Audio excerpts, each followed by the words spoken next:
tudo bem?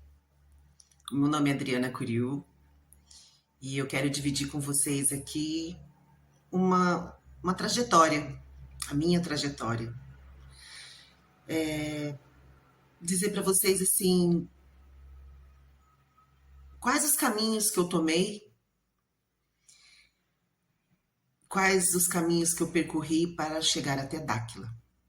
Dáquila Pesquisas. Sim, isso mesmo. Dáquila Pesquisas, no qual vem o ET Bilu. Pois é, eu desde menina, eu sempre fui muito questionadora. Muitos diriam que eu era rebelde. Rebelde. Questionava, procurava, de certa forma até indisciplinada. Com o tempo, devido eu ter um problema, na verdade, eu sofria com muitas crises de bronquite. Depois, lá na frente, quem sabe em outro momento, entro nesses detalhes também. E minha mãe, tadinha, buscando a solução do problema, porque eu tinha crises horríveis, ela buscou através da fé. E eu lembro que ela fazia simpatia, eu lembro que ela passou aí em igrejas. E nessa de indo em igrejas, é claro que também para suprir, né, os questionamentos dela, ela começou a visitar várias denominações, né, cristãs, e em cada denominação um dos meus irmãos ficaram. Né? Eu venho de uma família, minha mãe teve 2 casamentos, do qual eu tive 4 irmãos do primeiro casamento, né? E do segundo casamento, eu sou a mais velha de 3 filhos. Passado isso, eu comecei a frequentar uma das igrejas, né? Sempre protestante, né? Na linha mais pentecostal. Mas eu confesso que, conforme foi passando o tempo, a gente vai ficando mais crítico. E nessa crítica, o que acontece?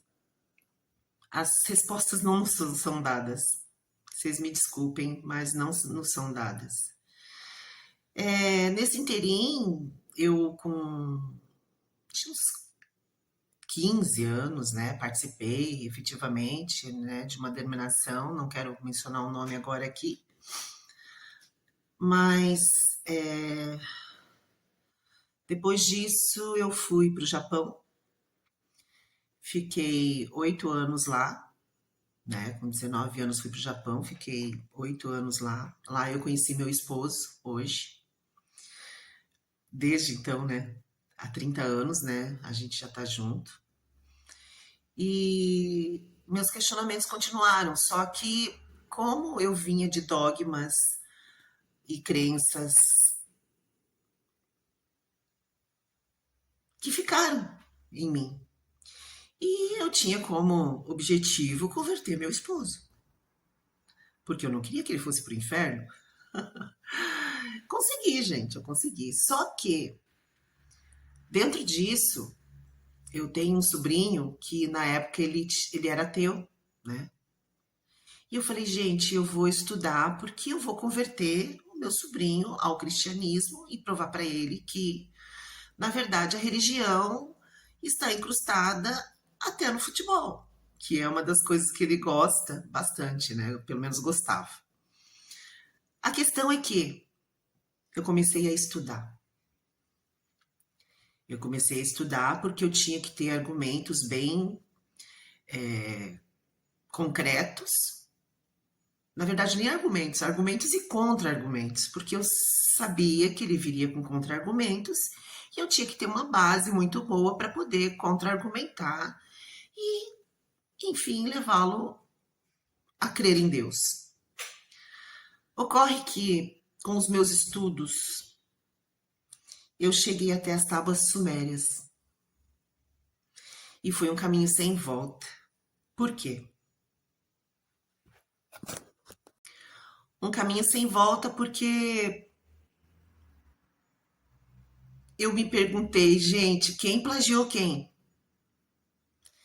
E ali eu comecei a estudar com várias pessoas, vários canais, teólogos, exegetas, e sempre tentando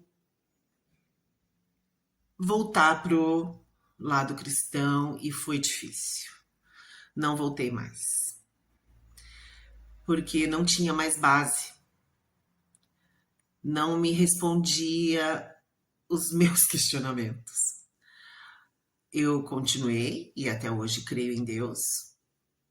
Eu creio que o compilado bíblico contém muitas coisas boas, mas para mim hoje é explícito que ela foi totalmente manipulada, tendo em vista toda a história do cristianismo e como ela foi criada e por quem foi criada e por quais motivos.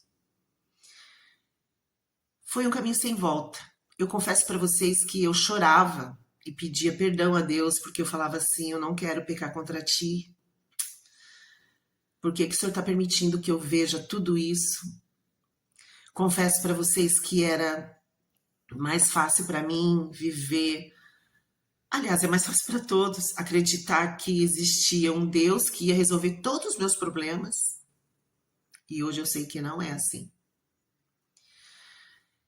E que eu estava protegido o tempo todo, que Deus iria fazer tudo por mim, que era só eu ser uma boa pessoa, era só que, gente, de verdade, os questionamentos que eu vinha e trazia desde criança, porque por 2 vezes eu tive avistamento de o que se hoje se diz UFO, APES, né? Uma vez foi uma bola de fogo, a gente estava numa chácara, eu sou paranaense, curitibana, e a gente estava na região metropolitana, numa chácara dos meus pais, e durante a noite, uma bola de fogo parou na lateral de um poste, a uns 500 metros de casa. A minha mãe não deixou a gente chegar perto, porque era noite já, e essa bola ficou queimando a noite toda lá. Ocorre que no dia seguinte nós fomos verificar e não tinha vestígio de fogo nenhum nesse poste. Nem no poste ele não estava queimado, no chão não tinha nada. Inclusive minha mãe falou: puxa, que esquisito isso. E isso ficou marcado. Em uma outra ocasião, eu vi uma nave muito grande. Em outro momento eu posso dar mais detalhe até, mas uma nave muito grande passou pela nossa cabeça. Eu digo nossa porque estava eu na frente de casa. Quando eu me virei, a nave passou, esse objeto, sei lá, nave, passou. Eu me encolhi, porque eu falei, ele vai bater, porque estava muito baixo, e fez até um ruído.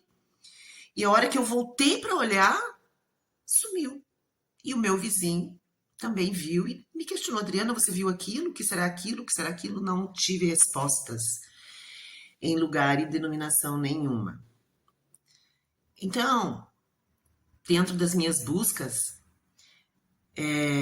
eu cheguei num ponto que, vendo tudo que ocorria, principalmente dentro do meio cristão, porque eu cheguei também a fazer visitas em meio kardecista, budista, e aí por aí vai, né? Sempre buscando esclarecer ou tentar chegar o mais próximo de um esclarecimento. E não tinha resposta, gente, não tinha. E eu chegava para os pastores e falava: pastor, se Jesus é o único caminho, por que tantas denominações? E por que essa rixa entre as denominações? Pastor, se eu tô falando pastor, né? Mas porque foi o que eu mais vivenciei. Eu hoje nasci aqui no Brasil, eu tenho uma linha cristã protestante, que foi por opção. Mas se eu tivesse nascido num país que a cultura era diferente, eu sendo inocente por falta de conhecimento, mesmo assim eu vou para o inferno. Aí eu questionava porque eu falava assim: a gente vê pessoas que praticam as piores atrocidades e essa pessoa, em dado momento, num presídio, seja lá onde for, ela se converte ao cristianismo, se batiza, pede perdão e ela será salva. E eu falei dessa forma, gente. E meu pai, que só porque não cumpriu esses ritos, ele não vai ser salvo?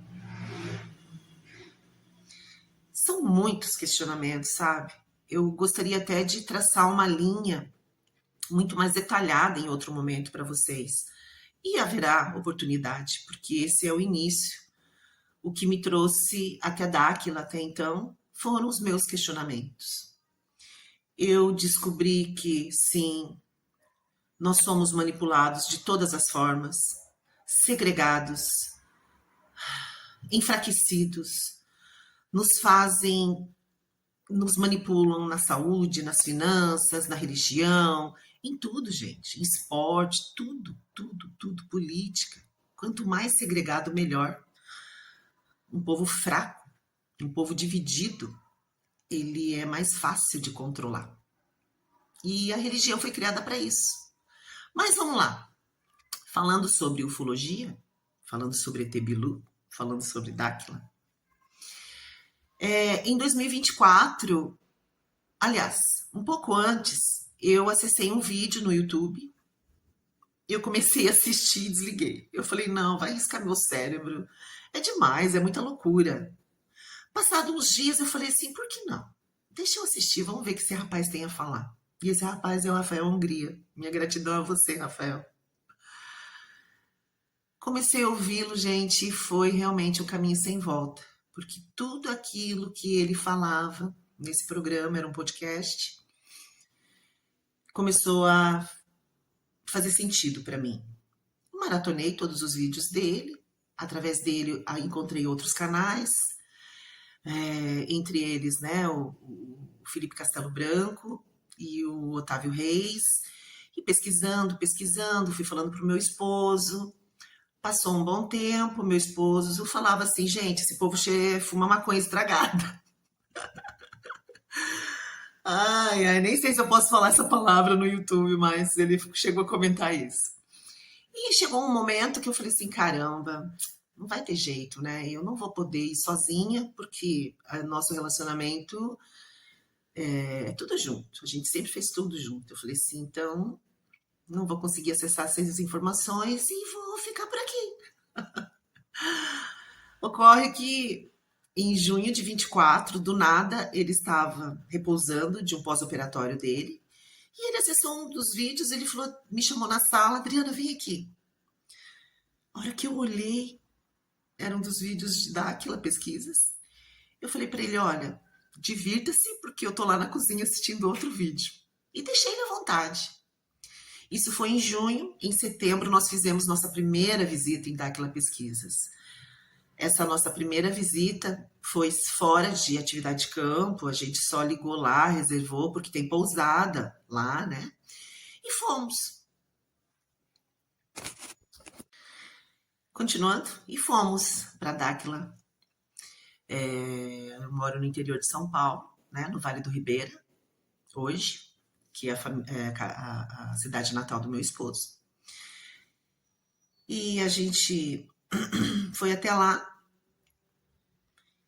e na parte da noite a gente começou a olhar. Eu blindei ele, né? Porque eu falei assim: olha, pelo pouco que eu estudei até então, a gente vai até lá e não significa que a gente vai ter algum tipo de interação, porque pelo que eu entendi, é necessário fazer vários treinamentos, desintoxicar o corpo, alimentação boa, atividade física. E blindei ele, né? Porque se não ocorresse nada, eu pensei, caramba, é capaz de ele nunca mais querer voltar lá. E eu já sabia que existia todo um treinamento, porque são tecnologias, não é fé, né?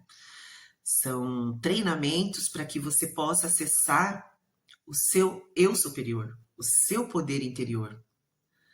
Mas vamos lá. E nós dois sentados fora,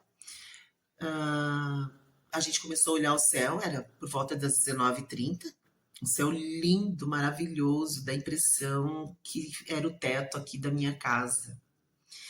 E as estrelas começaram a ir de um lado para o outro, gente, e várias, dançando, fazia uma dança no céu.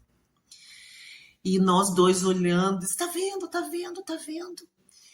O Anderson estava do meu lado esquerdo aqui, e a gente olhando para cima, quando de repente passou do nosso lado uma luz branca, na dimensão assim de uma geladeira, mas não era um feixe de luz, era literalmente uma luz branca.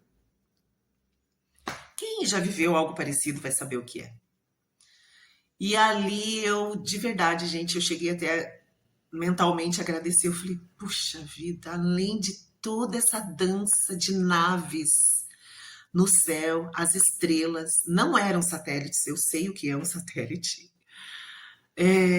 A gente vê uma manifestação tão espetacular de, de uma situação que eu via nas escrituras bíblicas e nunca tinha vivenciado algo parecido, né? Bem, conclusão, gente. De lá para cá, nós já nos associamos, nós já participamos de várias atividades de campo, que nada mais é do que um encontro de várias pessoas de diferentes raças, talvez até credos, práticas. Existem profissionais de todas as áreas lá dentro, todos nós somos pesquisadores. E nessas pesquisas, nós realizamos treinamentos lá, no qual a gente consegue acessar frequências mais altas, frequência cerebral mais alta. Por quê? Para que a gente consiga um grau de sustentar a nossa frequência, tá? Para que a gente consiga acessar poderes que nós sempre tivemos. Eu sempre acreditei nisso, sempre acreditei. É até engraçado porque quando criança eu assistia filme da Jean Eugênio, é do meu tempo, tá? Feiticeira, e aí eu vou relatar mais para vocês, Mulher Maravilha, X-Men, Os Vingadores. Lá no fundinho eu falava, gente, será que eu não teria um poder desses? E será que de repente eu não sou assim e seria só eu acessar esse poder? E, gente, vocês não têm ideia do que nós somos. Hoje eu vejo que, por mais que a gente fala GO, governo oculto, tenha manipulado muito da história e dos acontecimentos do passado, nós não sabemos o que nós realmente somos. E em Dáquila eu tenho conseguido acessar tudo isso, todo esse tipo de conhecimento. E o que é muito legal lá, gente, porque convergiu com tudo que eu já estudei e pesquisei até hoje sobre saúde, sobre atividade física, sobre tudo. Sobre teoria da conspiração, que hoje todos nós sabemos que não é mais teoria, né? Então, o que eu posso dizer para vocês, gente, é que sim, foi dessa forma que eu conheci Dáquila Pesquisas, foi dessa forma que eu conheci e já interagi, sim, com o ET Bilu. Eu tenho tido, assim, experiências através de treinamentos, tá? Não tem nada a ver com espírito, não tem nada a ver com, com astral, não tem nada a ver com religião. Ninguém, você não usa droga, você não toma chazinho de nada, você acessa o seu melhor. Lá ninguém fala para você, faça isso, faça aquilo. Você é livre, você é o seu mestre. Então, eu vou parar por aqui. Eu vou deixar para uma próxima. E eu quero convidar todos vocês, né, que estiverem acessando esse vídeo, que curtam, compartilhem. Eu espero que esse pedacinho da nossa história sirva para alguma coisa para cada um de vocês. Porque nos vídeos que eu farei a seguir, eu vou ajudar vocês a questionarem. Porque eu tenho para mim que o que nos impulsiona e nos eleva não são as respostas, são os nossos questionamentos. É a gente ser um buscador. Teve um momento que eu me perguntei e falei para o meu esposo, eu falei, não é possível que a vida se resuma a isso. Nascer, crescer, viver, chegar um momento, uns partem antes, outros depois, que também era uma das coisas que eu sempre questionei, e acabar nisso. Eu falei, não é possível que eu não vou deixar meu nome gravado na história para alguma coisa boa, porque pra coisa ruim é tão fácil, né, a gente fazer, né? E, gente, nós temos um legado e temos uma responsabilidade muito grande, que é propagar e dividir com as pessoas todo esse conhecimento. E eu vou encerrar o vídeo de hoje, tá? Agradecendo a cada um de vocês, agradecendo ao presidente Urandir Fernandes de Oliveira. Eu sou meio chorona, não quero me emocionar aqui, mas agradecer por ele ter aguentado firme tudo que ele aguentou até hoje e todas as pessoas que estão até hoje em Dáquila, porque a gente sabe que o sistema é bruto. E é um legado muito bonito, gente. Um legado. O conhecimento liberta, mas o poder desse conhecimento e dessa libertação não está na mão de Deus. Deus nos deu todas as ferramentas. Nós somos centelhas dele. Acredite, você também é um Deus. Mas esses detalhes eu vou entrar, sabe, em outro momento. Muito obrigada, agradeço e até a próxima.